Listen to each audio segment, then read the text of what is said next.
14th June তোমরা খুব একটা ইম্পর্টেন্ট এক্সাম দিয়ে এসেছো অনেকেই তোমাদের মধ্যে, সেটা হচ্ছে WBCS 2024 প্রিলিমস।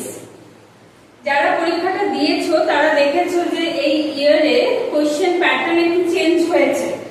আগে যেরকম ভাবে কোশ্চেনস আসতো তার থেকে একটু অন্য ধরনের কোশ্চেনস এসেছে। স্পেশালি যখন ফার্স্ট কোশ্চেন পেপার পেয়েছো তখন তো তোমাদের 25 কোশ্চেনস আসছে ফ্রম ইংলিশ পোরশন, সেখানে গ্রামার কম, ভোক্যাবস থেকে বেশি কোশ্চেন তোমরা পেয়েছো এই বছর। যেমন ওয়ান ওয়ার্ড সাবস্টিটিউশন, ইডিয়মস, এগুলো থেকে বেশিরভাগ কোশ্চেন এবার এসেছে।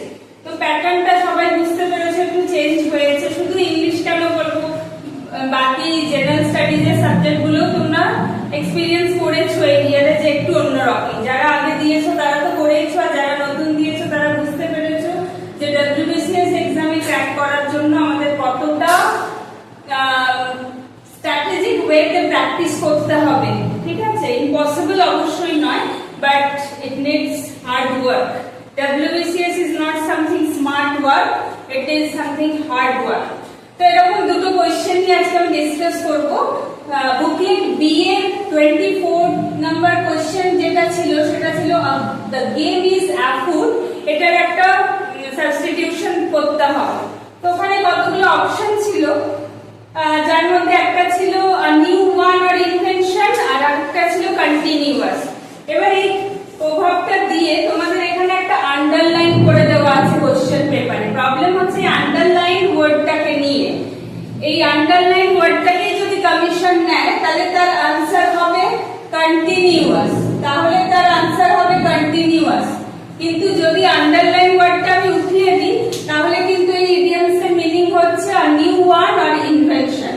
এই ফ্রেজটা একটু বলে রাখি, এই ফ্রেজটা অ্যাকচুয়ালি অরিজিনেটেড ইন 1500 শেক্সপিয়ারের হেনরি দ্য ফিফথ নাটকে আমরা এই ফ্রেজটা দেখতে পাই, যেখানে হেনরি দ্য ফিফথ ব্যাটলে যাওয়ার আগে তার ট্রুপসদের, তার সৈন্যবাহিনীদের বলছেন the game is afoot, follow your spirit and upon this charge, that means তোমরা এবার রেডি হও, এবার যুদ্ধ শুরু হবে। তারপরে পরবর্তীকালে শেক্সপিয়ারের পরে শার্লক হোমসও আমরা এই ফ্রেজটা দেখতে পাই। তো তাহলে যদি পুরো প্রভাবটা, পুরো ইডিয়মসটার মানে জানতে চাও তাহলে new one or invention, but যদি আন্ডারলাইন পোরশন হয় তাহলে অবশ্যই কন্টিনিউয়াস হবে। লেটস সি কমিশন কোনটা অ্যাকসেপ্ট করে। আমার মনে হয় কন্টিনিউয়াসটাই করবে, বিকজ আন্ডারলাইন করে দেওয়া আছে। এটা একটা কোশ্চেন। আরেকটা কোশ্চেন ছিল, যেমন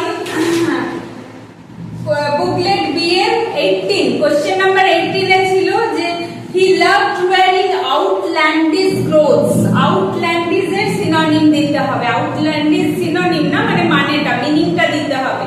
এটা হবে option c, right answer, weird or offbeat. But question পেপারে তোমাদের এই স্পেলিংটা দেওয়া আছে বলে অনেকেই কনফিউজড হয়ে গেছো। এটা কিন্তু নয়, এটা কিন্তু হচ্ছে ওয়ার্ড, এটা স্পেলিংটা ভুল আছে। অ্যাকচুয়ালি হবে WEIRED, that means offbeat or uncanny or strange. তাহলে আউটল্যান্ডিশ মানে অপশন সি হবে, weird or offbeat. Okay, option c will be right answer. তো এরকম যদি তোমরা ক্লাস আরো পেতে চাও তাহলে এক্সেলেন্ট টিউটোরিয়ালে তোমরা কন্ট্যাক্ট করতে পারো টু দ্য গিভেন নাম্বার। খুব তাড়াতাড়ি WBCS 2025 এরও ফর্ম বেরোতে চলেছে। আই থিঙ্ক প্রিপারেশন স্টার্ট করে দিয়েছো। প্রিপারেশন নিতে নিতে যদি মনে হয় এক্সেলেন্ট টিউটোরিয়ালের গাইডেন্স তোমাদের দরকার তাহলে অবশ্যই কন্ট্যাক্ট